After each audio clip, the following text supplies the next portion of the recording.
మీరు ఎప్పుడైనా గమనించారా?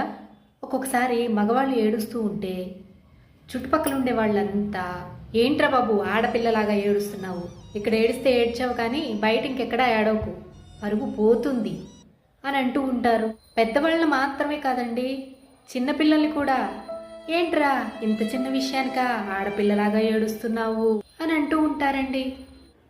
మగవాళ్ళకి బాధ ఉండదా? బాధలో ఏడుపు రాదా? దాన్ని ఎక్స్ప్రెస్ చేయకూడదా?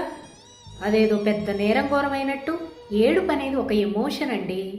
ఆ ఎమోషన్ బయటకు వచ్చేస్తే మనసు ప్రశాంతంగా ఉంటుంది. అది అర్థం చేసుకోండి.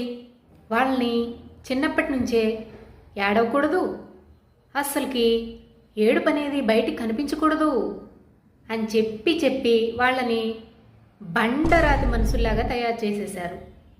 వాళ్ళకి ఒక ప్రేమను ఎక్స్ప్రెస్ చేయడం రాదు, ఒక బాధని, ఒక ఆనందాన్ని, దేన్ని కూడా ఎక్స్ప్రెస్ చేయటం రానే రాదు. కోపం మాత్రం కొట్టొచ్చినట్టుగా వచ్చేస్తుంది.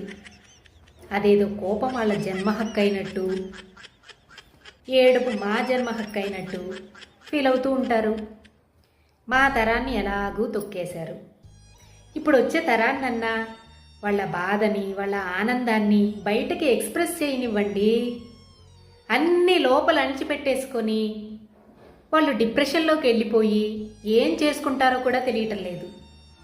కాస్త మనుషుల్ని బతకనివ్వండిరా, బాధని ఆనందాన్ని ఎక్స్ప్రెస్ చేయనివ్వండిరా.